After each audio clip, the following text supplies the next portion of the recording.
a esta jornada en la cual queremos tratar el impacto que la industria de los combustibles fósiles y específicamente la industria del petróleo ha tenido a lo largo de todos estos años en las políticas climáticas y no solo en las políticas climáticas, sino también en la situación a la que hemos llegado hoy en día, la situación política internacional, de la que hablaremos largo y tendido. Quería empezar, en primer lugar, dando las gracias a Yone Belarra y al grupo de Podemos por organizar esta jornada, porque esta es una cuestión de la que es difícil hablar. Es difícil hablar con libertad porque hay temas que, desgraciadamente, son difíciles de abordar o difíciles de tocar, y este, sin duda, es uno de ellos, ¿no? Porque estamos hablando de un gran poder, como vamos a ver hoy a lo largo del día. Agradecer también a los ponentes y las ponentes que van a participar luego en la mesa, que creo que va a ser una mesa muy completa y muy informativa sobre todas las cuestiones que queremos abordar hoy. Y, bueno, básicamente nosotros vamos a introducir un poquito esta jornada, ¿no? La cuestión es que estamos en un contexto climático extremo, es decir, los datos científicos irrebatibles sobre la situación del planeta son los que son, y digo irrebatibles porque son datos. Yo recuerdo que una vez subí al estrado del Congreso y les pregunté a los negacionistas, expuse una serie de datos de la EMET sobre el incremento de las temperaturas medias globales, sobre el incremento de la temperatura del mar Mediterráneo, que, como sabéis, es uno de los mares el mar que más se está calentando del mundo, sobre el incremento de las zonas áridas en nuestro país, sobre España siendo uno de los países más afectados por el cambio climático. Y entonces les dije a los negacionistas que subieran y que con datos rebatieran estos datos, ¿no? Evidentemente, eso no ocurrió porque no hay datos que puedan rebatirlo. El cambio climático, desgraciadamente, es un hecho y está aquí, ¿no? Entonces, la pregunta que nosotros queremos hacernos hoy es, si el cambio climático está aquí, si el cambio climático es tan grave, ¿por qué las políticas climáticas están fracasando? ¿Y cuál es la vinculación de la industria petrolera en el fracaso de esas políticas? Eso es lo que queremos analizar, porque creemos que no se habla de ello y, sin embargo, es un elemento clave. Desde mi punto de vista, toda esta situación que estamos viviendo responde a una estrategia, me refiero a esta situación de negacionismo climático, de falta de fuerza en las políticas climáticas, etcétera, etcétera, responde a una estrategia de largo plazo de la industria petrolera. Y creo que merece la pena hablar un poco de ello, ¿no? Empezaré diciendo, por vincularlo con la situación que estamos viviendo hoy en el mundo, y me refiero en este caso concreto a la presidencia de Donald Trump y lo que eso supone, y esa famosa frase que de alguna manera resume su línea política en todo esto, que es drill, baby, drill, eso de extrae o perfora, bebé perfora, ¿no? Esa sería la traducción literal, ¿no? Todo esto, ¿de dónde viene? Bueno, pues, en primer lugar hay que decir que desde hace mucho tiempo la industria petrolífera financia a la derecha estadounidense y a la extrema derecha estadounidense, ¿no? De hecho, se sabe, porque es público, que en mayo de 2024 hubo una reunión de grandes ejecutivos de las empresas petroleras, entre ellas Chevron, Exxon y otras, en las que abordaron con Donald Trump cuáles iban a ser sus políticas para ver hasta dónde iban a financiar su campaña electoral, ¿no? La campaña electoral de Donald Trump recibió una muy fuerte inyección de dinero de la industria petrolífera a cambio de compromisos que tengo anotados y voy a repasar algunos, como por ejemplo ampliar las exportaciones de gas natural, levantar las restricciones ambientales para explotar en zonas protegidas de Alaska, intensificar las subastas de terrenos federales para la exploración y extracción de petróleo y gas, es decir, van a permitir en terreno público las explotaciones petrolíferas, agilizar los permisos de construcción de infraestructuras críticas como oleoductos y gasoductos, nuevos proyectos de infraestructura que conecten los campos de producción con puertos de distribución clave dentro de Estados Unidos o fuera, por ejemplo, también en México, etcétera, etcétera, ¿no? Es decir, que el apoyo que Trump recibe de la industria petrolífera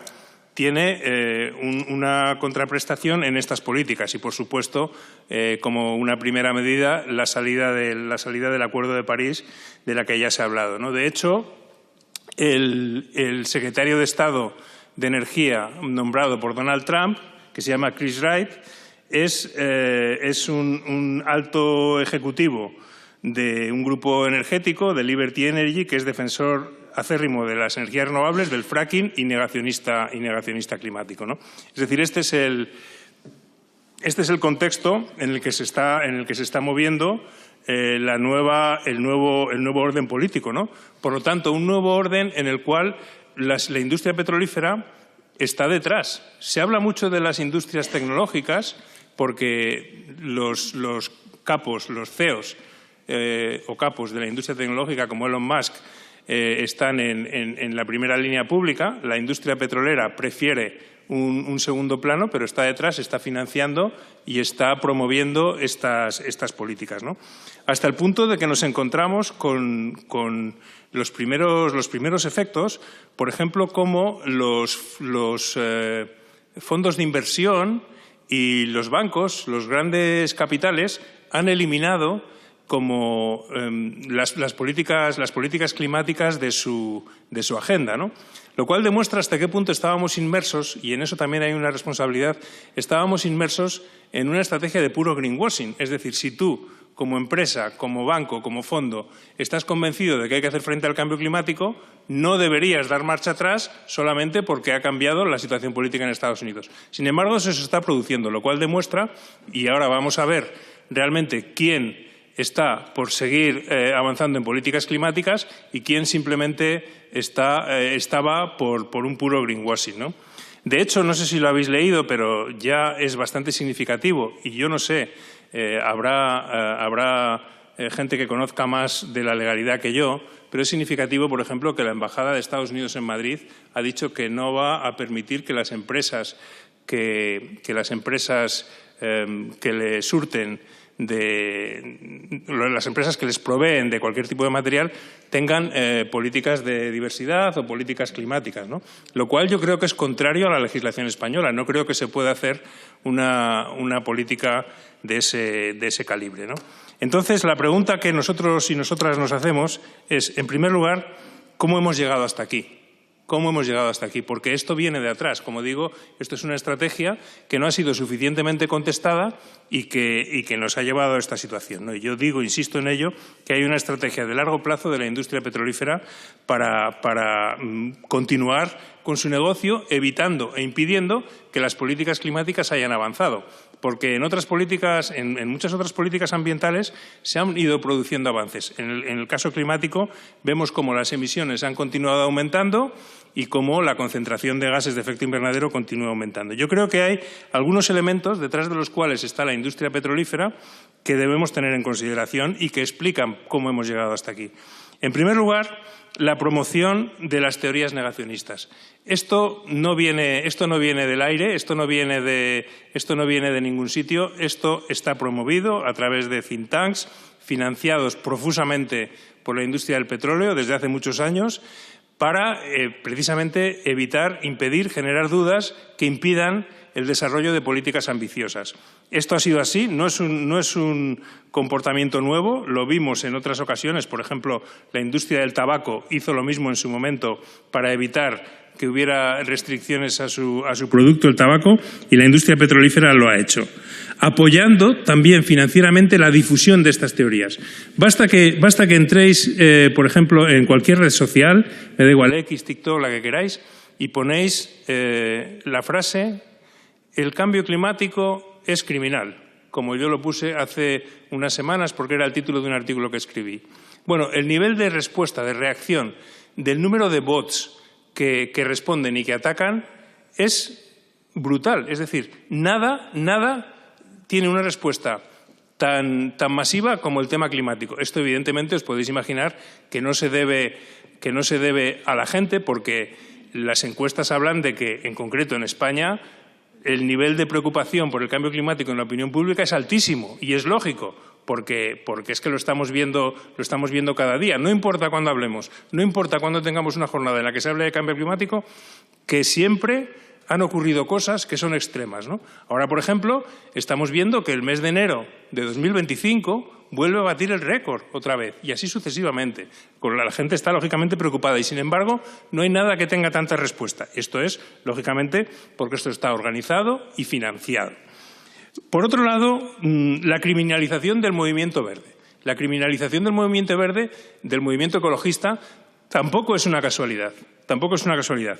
También esto está promovido, financiado, y de hecho hay casos casi constantemente. Ayer mismo leía de un caso en Estados Unidos en el cual por una manifestación, creo que es en Dakota, contra un oleoducto, una manifestación popular, la petrolera está persiguiendo a Greenpeace, que Greenpeace no es la manifestación ni quien ha promovido la manifestación, pero persiguen a Greenpeace como una organización que está apoyando eso, ¿no? Es decir, esa persecución, bueno, por no hablar de la que tenemos en España, de Futuro Vegetal, acusado por la Fiscalía como organización terrorista, de Extinction Rebellion, el caso de los activistas que protestaron en el Congreso, etcétera, etcétera, ¿no? Por otro lado, tienen la industria petrolera, se habla muy poco de ellos, pero tiene una estrategia de lobby a nivel local, nacional e internacional que no tiene parangón. Y es brutal, brutal. Cada vez que se intenta hacer una medida que pueda ser perjudicial a los intereses de esta industria, a la comercialización del petróleo, básicamente del gasoil, hay un lobby que trata de frenarlo. A nivel local no hay más que ver lo que pasa con las zonas de bajas emisiones, lo que pasa con los carriles bicicleta. En cuanto llegan los partidos negacionistas, levantan cualquier medida que se haya tomado. Y allí, donde gobiernan, no es que levanten porque no hacen absolutamente nada, con lo cual no se avanza hacia lo que necesitamos, que son ciudades realmente renaturalizadas, verdes, con límites al tráfico, etcétera, etcétera, ¿no?